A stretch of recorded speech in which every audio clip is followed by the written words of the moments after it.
कक्षा 9 के विद्यार्थियों, आइए हम सभी लोग आज हिंदी काव्य का 9वां अध्याय हरिवंश राय बच्चन कृत पथ की पहचान को पढ़ेंगे। तो उससे पहले सबसे पहले थोड़ा सा हम लोग हरिवंश राय बच्चन जी का जीवन परिचय देख लेते हैं। हरिवंश राय बच्चन जी का संक्षिप्त जीवन परिचय है। जन्म 27 नवंबर 1907, जन्म स्थान प्रयागराज, पिता प्रताप नारायण, मृत्यु 18 जनवरी सन 2003। भाषा खड़ी बोली, शैली भावात्मक एवं गीत शैली। अगर थोड़ा सा उनके जीवन परिचय पर विस्तृत चर्चा की जाए तो हरिवंश राय बच्चन का जन्म प्रयागराज में मार्गशीर्ष कृष्ण पक्ष 7 संवत 1964 सन 1907 ईस्वी में हुआ। इन्होंने काशी और प्रयागराज में शिक्षा प्राप्त की। कैम्ब्रिज विश्वविद्यालय से इन्होंने डॉक्टरेट की उपाधि प्राप्त की। कुछ समय से ये प्रयागराज विश्वविद्यालय में अध्यापक भी रहे। पुनः यह दिल्ली स्थित विदेश मंत्रालय में भी इन्होंने कार्य किया। वहीं से यह अवकाश ग्रहण किए। बच्चन छायावादी काल के आस्थावादी कवि थे। इनकी कविताओं में मानवीय भावनाओं की सामान्य एवं स्वाभाविक अभिव्यक्ति हुई है। सरलता, संगीतात्मकता, प्रवाह, मार्मिकता इनके काव्य की प्रमुख विशेषताएं रही हैं।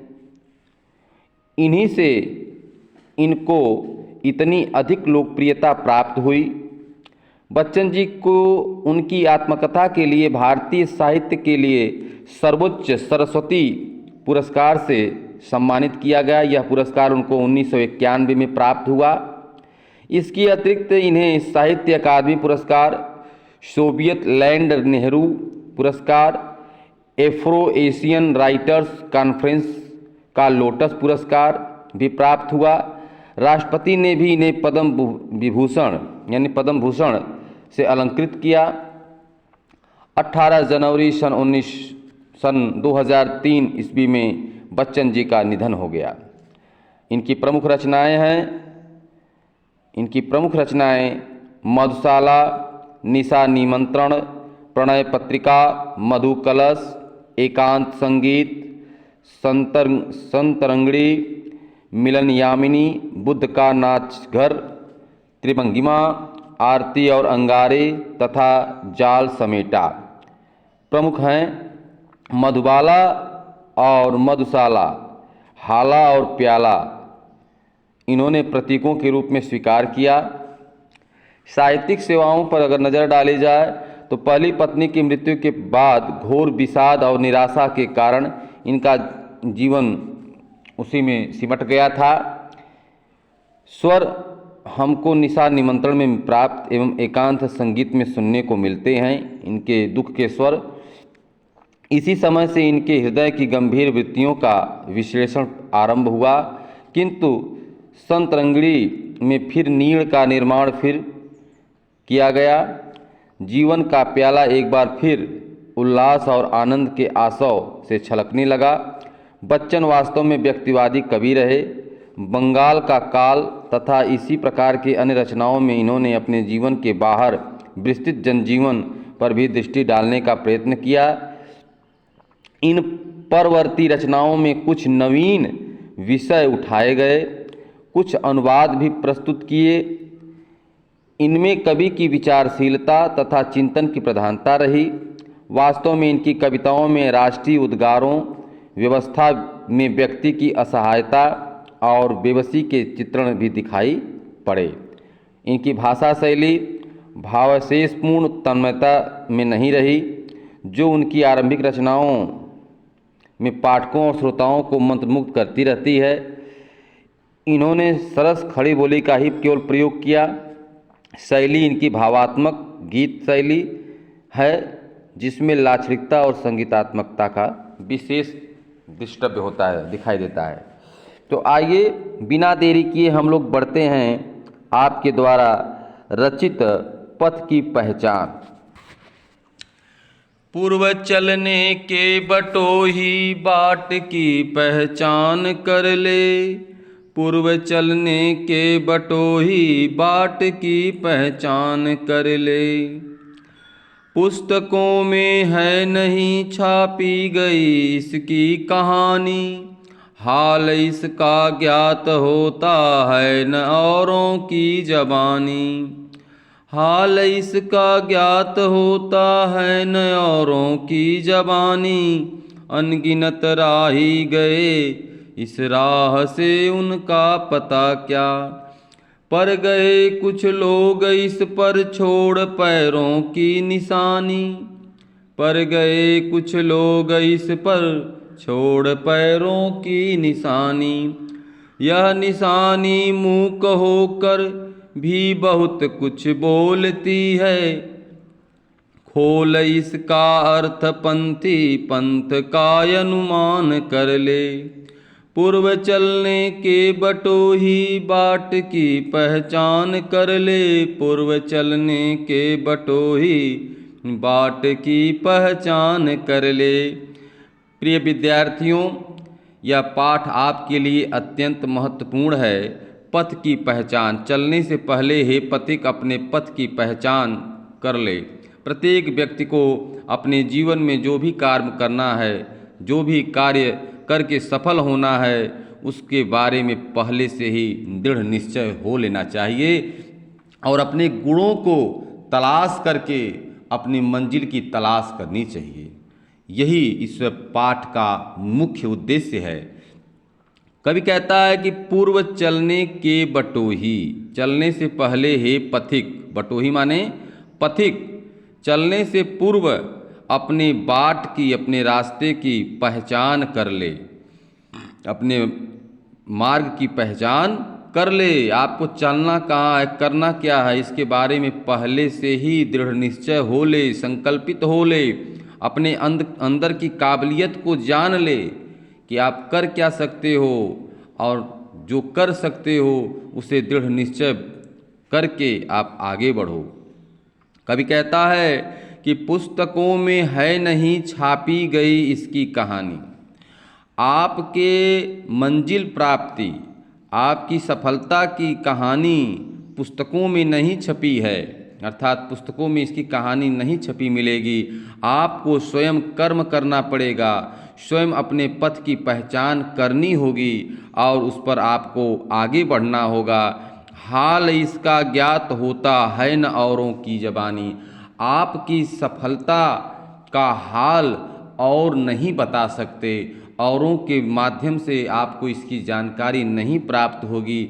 आपको अपनी सफलता और अपनी कर्तव्य पथ का चुनाव स्वयं ही करना होगा, क्योंकि हे पथिक, इस संसार में अनगिनत लोग आए और चले गए, लेकिन उनका कोई पता नहीं रहा, क्योंकि जिन्होंने अपने मार्ग का पहचान नहीं कर पाया, जिन्होंने अपने अंदर की क्षमता को नहीं जान पाया, वह सफलता हासिल नहीं कर पाया, वह अपने मंजिल को प्राप्त नहीं कर पाया। इसलिए कवि कहता है कि अनगिनत राही गए, इस राह से उनका पता क्या। इस संसार में अनेकों लोग जन्म लेते हैं और मर जाते हैं, लेकिन कुछ ही एक ऐसे एकाध होते हैं जो अपने कर्म फल से अपने कर्तव्य पथ पर एक लेख लिख जाते हैं। पर गए कुछ लोग इस पर छोड़ पैरों की निशानी। आगे कवि कहता है कि कुछ लोग गिने चुने, कुछ महापुरुष ऐसे गए इस कर्तव्य पथ से कि जिन्होंने अपने पैरों की निशानी यहाँ पर छोड़ कर गए, अर्थात जिनकी यादें यहाँ पर आज भी हैं, सबके ज़हन में बैठी हुई हैं। यह निशानी मूक होकर अर्थात निःशब्द होकर के यह निशानी बहुत कुछ बोलती है। वह महापुरुष जो अपने जीवन को सफल बना गए, उनकी सफलता की कहानी, उनकी सफलता की जो गाथाएं हैं वो बहुत कुछ बतलाती हैं। हे पंथी, हे पथिक, उस अर्थ को खोलो और अपने पथ का अनुमान कर लो। उस पथ के, उस महापुरुषों की संघर्ष रूपी जो कथाएं हैं, जो गाथाएं हैं, उनको सुनो, समझो और अपने पथ का अनुमान कर लो। चलने से पहले हे पथिक, हे बटोही, चलने से पूर्व अपनी बाट, अपने रास्ते की पहचान कर लो। आगे बढ़ते हैं। देखिए इसमें जो है अगर काव्य सौंदर्य लिखना पड़े आपको पहले का, तो आत्म प्रेरणादायक भाव है इसमें मुखरित होता है। भाषा सरल तथा सरस खड़ी बोली है, रसवीर है, गुण ओज है, अलंकार अनुप्रास तथा विरोधाभास है। आइए आगे बढ़ते हैं। प्रिय विद्यार्थियों, कि यह बुरा है या कि अच्छा, व्यर्थ दिन इस पर बिताना। अभय संभव छोड़ यह पथ, दूसरों पर पग बढ़ाना। तू इसे अच्छा समझ, यात्रा सरल इससे बनेगी। सोच मत केवल तुझे ही यह पड़ा मन में बिठाना। हर सफल पंथी यही विश्वास ले इस पर बढ़ा है। तू इसी पर आज अपने चित्त का अवधान कर ले। पूर्व चलने के बटोही बाट की पहचान कर ले। यह बुरा है या कि अच्छा, व्यर्थ दिन इस पर बिताना। अब असंभव छोड़ यह पथ, दूसरों पर पग बढ़ाना। बहुत ही महत्वपूर्ण बात लिखी हुई है प्रिय छात्रों। यह बुरा है या कि अच्छा, व्यर्थ दिन इस पर बिताना।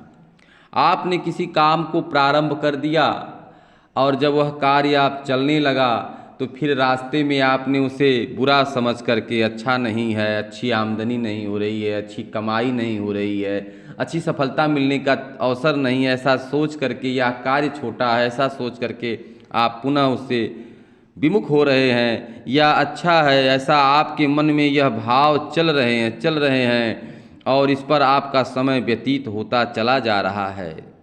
जैसे कभी कहने का भाव है, कभी क्या कहना चाहता है कि आप कर्म करने से पहले ही अपने अंदर के पुरुषार्थ को, अपने अंदर के बुद्धिमत्ता को, गुणवत्ता को पहचान लो, तब इसके बाद आप कर्म करने के का फैसला लो और जिस क्षेत्र में कर्म करो उसमें आपको सफलता अवश्य मिलेगी। अब जैसे कहने का मतलब है कि कोई किसान है और वह अच्छे से खेती कर सकता है, किसानी कर सकता है, लेकिन वह अगर वो चाहे कि नहीं अब हम जो है पढ़ाना प्रारंभ कर दें, हम पढ़ाएंगे, हम केमिस्ट्री पढ़ाएंगे, फिजिक्स पढ़ाएंगे, तो यह असंभव है, वह कार्य नहीं कर सकता और उसमें उसे सफलता नहीं मिलेगी। इसलिए जो आपके अंदर क्षमता है, जो आपके अंदर गुणवत्ता है, उस गुणवत्ता को पहले परखो और इसके बाद उस कार्य को जो आपके अंदर आप कर सकते हो उसे आप प्रारंभ करो और उस प्रारंभ करो तो उसका अंत करो और अंत करोगे तो सफलता आपके अंदर आएगी, सफलता आपका कदम चूमेगी।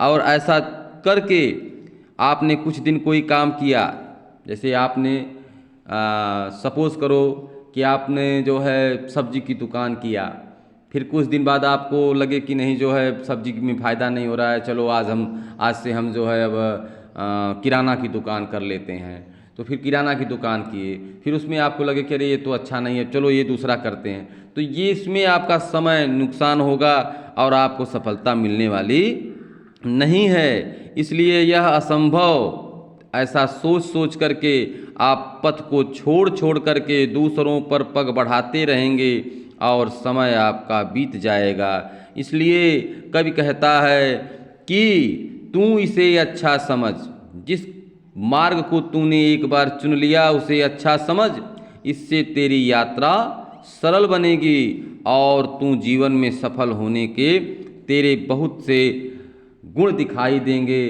बहुत से उद्देश्यों को लेकर आप चलोगे तो जीवन में सफलता नहीं मिलेगी, एक उद्देश्य बनाओगे तो आप सफल होगे। सोच मत केवल तुझे ही यह पड़ा मन में बिठाना। ऐसा मत सोचो हे पथिक, ऐसा मत सोचो कि तुझे यह, सोच मत केवल तुझे ही यह पड़ा मन में बिठाना। यानी अभी ऊपर जो लिखा हुआ है, ऐसा मत सोचो कि यह तुम्हें बताया जा रहा है, हे पथिक तुम पहले आदमी हो जिसे यह समझाया जा रहा है। जितने भी सफल पंथी हुए, जितने भी सफलता प्राप्त करने वाले लोग हुए, उन्होंने भी यही विश्वास लेकर के जीवन में यह विश्वास लेकर के आगे बढ़े। तू इसी पर आज अपने चित्त का अवधान कर ले। इसलिए हे पथिक, अपने मन का अवधान, अपने मन को इसी पर संकल्पित कर ले, दृढ़ निश्चय कर ले, तब जा कर के हे पथिक तुम सफल होगे। इसलिए कवि कहता है, चलने से पहले हे पथिक अपने पथ की पहचान कर ले। आगे बढ़ते हैं कि है अनिश्चित किस जगह पर सरित गिरि गहवर मिलेंगे, है अनिश्चित किस जगह पर बाग बन सुंदर मिलेंगे। किस जगह यात्रा खत्म हो जाएगी यह भी अनिश्चित है, अनिश्चित कब सुमन कब कंटकों के सर मिलेंगे। कौन सहसा छूट जाएंगे मिलेंगे, कौन सहसा आ पड़े कुछ भी रुकेगा, तून ऐसी आन कर ले। पूर्व चलने के बटोही बाट की पहचान कर ले, पूर्व चलने के बटोही बाट की पहचान कर ले। कभी कहता है कि है अनिश्चित किस जगह पर सरित गिर गहवर मिलेंगे। कभी कहता है कि यह अनिश्चित है, हे पथिक चलने से पहले यह मन में संकल्पित कर लो कि आपको समस्याएं मिलेंगी। जब आप किसी कर्म को, कार्य को करोगे, किसी सफलता को हासिल करने का प्रयास करोगे, तो आपको समस्याओं का सामना करना पड़ेगा और यह अनिश्चित रहेगा। कहीं पर आपको नदियां मिल जाएंगी अर्थात सरसता मिलेगी, कहीं पर आपको विशाल पर्वत मिल जाएंगे अर्थात समस्याएं खड़ी हो जाएंगी, बड़ी कठिनाइयां आएंगी, कहीं पर खाइयां मिलेंगी, अर्थात आपको कठिन परिस्थितियों का सामना करना पड़ेगा। नदियां, पर्वत, गह्वर, खाइयां रूपी कठिनाइयां आपके जीवन में आ सकती हैं।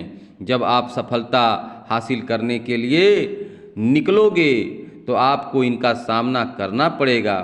और यह भी अनिश्चित है कि कब आपको सफलता प्राप्ति मिलने लगेगी और आपको सुंदर वन, बाग, पुष्पों से लदे हुए अर्थात आपको सफलता मिल जाएगी, अर्थात सुख मिल जाएगा। कभी कहता है कि यह अनिश्चित है कि कब आपको दुख मिलेगा और कब आपको सुख मिलेगा, अर्थात जब आप किसी मंजिल को प्राप्त करने के लिए कर्म करोगे, यात्रा प्रारंभ करोगे, तो आपको कठिनाइयों का सामना करना पड़ेगा और जब कठिनाइयों का सामना करोगे तो आपको सुख का भी सामना मिलेगा, अर्थात सुख भी प्राप्त होंगे। कभी आगे कहता है कि यह भी अनिश्चित है कि कब तुम्हारी यात्रा खत्म हो जाए, कब तुम्हारी यात्रा खत्म हो जाए, अर्थात इसकी चिंता मत करो कि हम सफल हो पाएंगे या नहीं हो पाएंगे। आप चलते रहो, चलते रहो, चरैवेत चरैवेत चरैवेत। आप हमेशा अपने कर्म पर ध्यान रखो। यह मत सोचो कि मेरी यात्रा कब कहाँ खत्म हो जाएगी। है अनिश्चित कब सुमन कब कंटकों के सर मिलेंगे।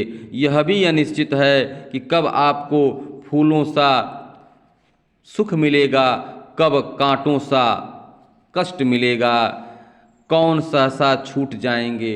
जब आप अपनी सफलता, अपने कर्म को करने, अपनी मंजिल को प्राप्त करने में जुट जाएंगे तो आपके कुछ करीबी जो आपको नहीं चाहते कि आप यह प्राप्त करें, यह सफलता प्राप्त करें, वह आपका साथ छोड़ जाएंगे और कौन सहसा मिल जाएगा यह भी कहा नहीं जा सकता।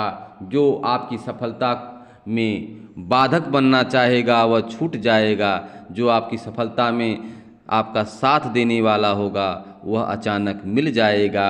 आ पड़ेंगे कुछ भी रुकेगा, तून ऐसी आन कर ले। ऐसे अपने मन में ठान ले हे पथिक कि चाहे कोई मिले चाहे कोई छूटे, मैं अपने सफलता को प्राप्त करके ही रहूँगा। ऐसी अपने मन में संकल्प कर ले। हे बटोही, हे पथिक, चलने से पहले अपने रास्ते की पहचान कर ले। चलने से पहले अपने रास्ते की पहचान कर ले। कि कौन कहता है कि स्वप्नों को न आने दे हृदय में, देखते सब हैं इन्हें अपने उम्र अपने समय में। और तू कर यत्न भी तो मिल नहीं सकती सफलता, ये उदय होते लिए कुछ ध्येय नैनों के निलय में।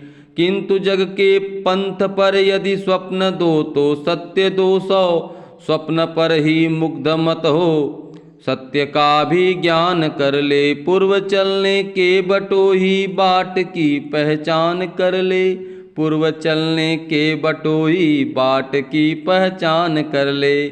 कवि कहता है कि कौन कहता है कि स्वप्नों को न आने दे हृदय में। कवि कहता है कि स्वप्न आना, सोचना तो आवश्यक है। जब आप कुछ सोचोगे नहीं, संकल्प नहीं लोगे, तो आप निश्चय कैसे करोगे? जब आप सोचोगे नहीं, विचारोगे नहीं, तो आप निश्चय कैसे करोगे? यानी स्वप्न करना, स्वप्न लेना, स्वप्न में रहना आवश्यक है, जरूरी भी है। स्वप्न आना जरूरी है। इसे अपनी उम्र अपने समय में सभी देखते हैं। अब आप पढ़ाई कर रहे हो, आप अभी जीवन के प्रथम पायदान पे खड़े हो, आपकी सफलता के मार्ग बहुमुखी खुले हुए हैं। आप किसी मार्ग को अपना सकते हो। आप कि मन में जो निश्चय है, जो दृढ़ संकल्प उठेगा, वह आपकी सफलता को निश्चित आपको सफल बनाएगा। तो अब आपकी उम्र स्वप्न देखने के लिए खुली हुई है, अर्थात आप किसी स्वप्न को देख सकते हो, किसी स्वप्न को पूरा कर सकते हो। तो कभी यहाँ कहता है कि अपनी उम्र अपने समय में सभी स्वप्न देखते हैं। अब एक बूढ़ा या व्यक्ति पढ़ाई का स्वप्न नहीं देख सकता, एक बूढ़ा व्यक्ति कलेक्टर बनने का स्वप्न नहीं देख सकता, डीएम बनने का स्वप्न नहीं देख सकता। तो हर स्वप्न का एक समय होता है। अब कोई व्यक्ति, अब हम चाहें कि हम क्रिकेटर बन जाएं तो नहीं बन सकते, क्योंकि उसका एक उम्र एक समय होता है।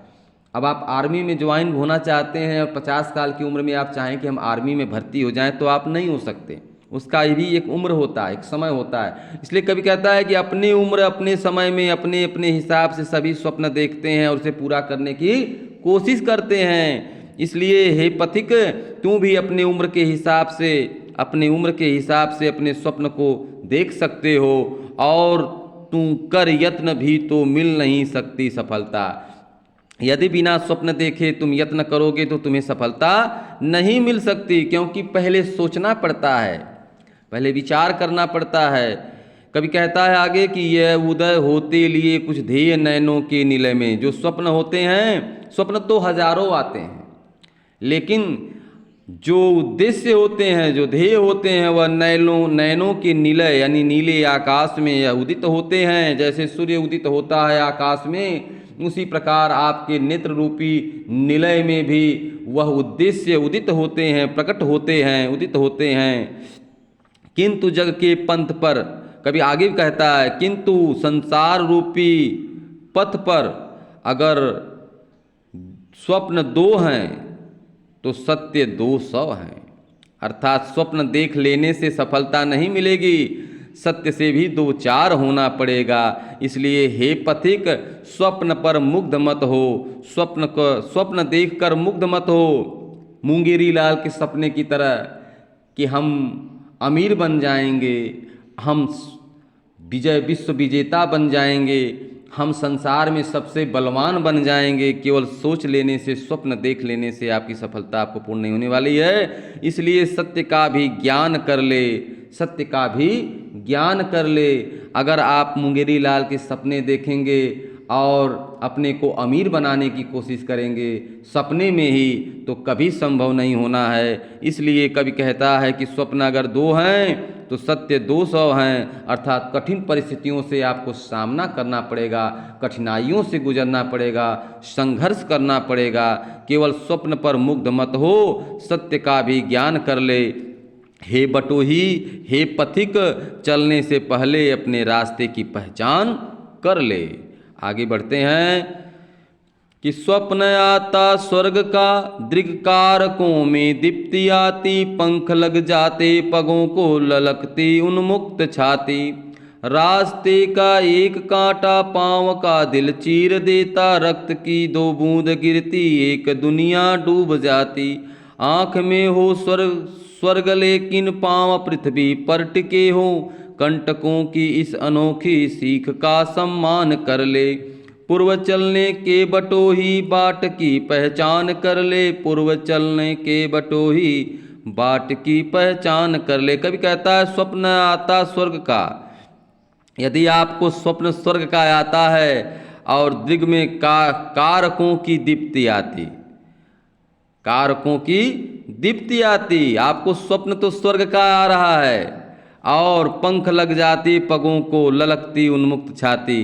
तो जैसे ही आपको बड़े स्वप्न आते हैं, आपके मन में उसे प्राप्त करने के लिए पंख लग जाते हैं पगों में, अर्थात आप दौड़ पड़ते हैं और आपके अंदर उत्साह भर जाता है आपके हृदय में। इस तो भी याद रखना, यदि आप सतर्क नहीं हो, आप संकल्पित नहीं हो, उसके उपयुक्त नहीं हो, तो रास्ते का एक कांटा पांव का दिल चीर देता। यानी एक सत्य आपके सब स्वप्न को धराशायी कर सकता है।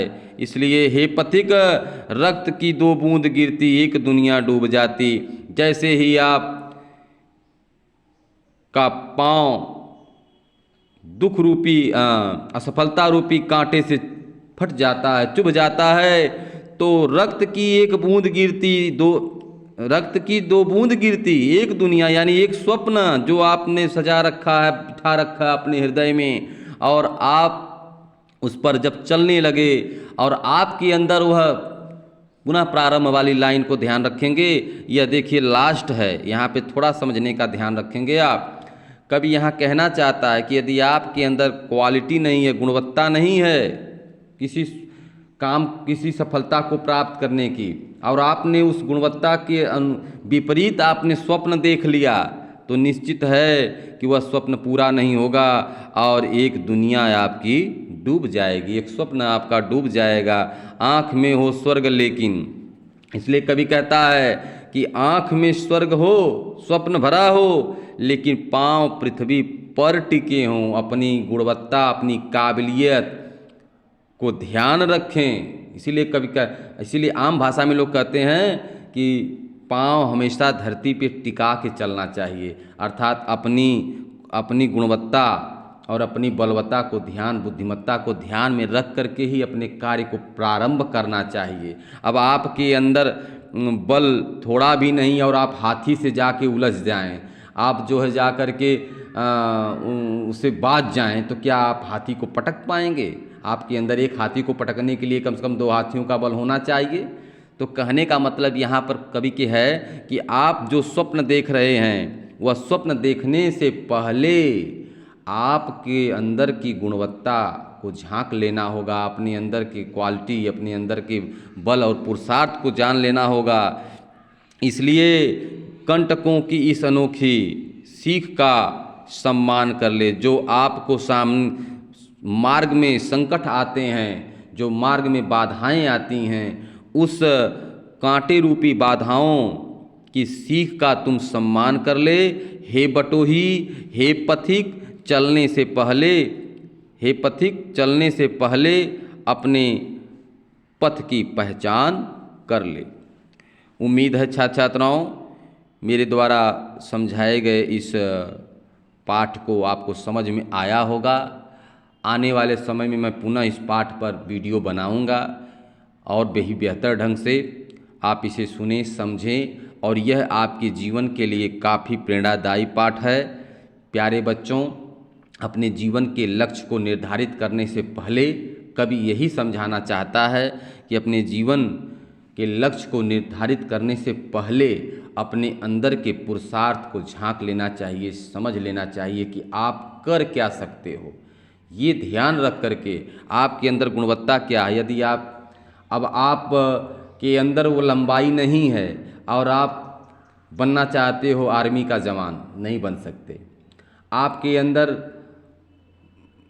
विज्ञान की जानकारी नहीं और आप साइंटिस्ट बनना चाहते हो, आप साइंस की जानकारी नहीं साइंटिस्ट बनना चाहते हो, तो कैसे बन सकते हो? पहले आपके अंदर वह गुणवत्ता होनी चाहिए। कार्य को प्रारंभ करने से पहले अपनी गुणवत्ता को ध्यान में रख लेना चाहिए। किसी पहलवान से टकराने से पहले अपने बल का अनुमान कर लेना चाहिए। यही यह पाठ समझाता है कि आप अपने जीवन में जो भी कार्य करना चाहते हैं उस कार्य को करने से पहले अपने पुरुषार्थ का अनुमान लगा करके आपको चलना चाहिए। और जब चल रहे हैं तो रास्ते में चाहे गिर मिले, चाहे गह्वर मिले, चाहे सरित मिलें, अर्थात जितने भी कष्ट मिलें सबको आपको पार करते हुए आगे बढ़ने का प्रयास करना चाहिए। सफलता निश्चित आपके कदम चूमेगी। यह पाठ आपको यही सीख देता है। तो आज के लिए इतना ही, अगले वीडियो में हम मिलेंगे। नमस्कार।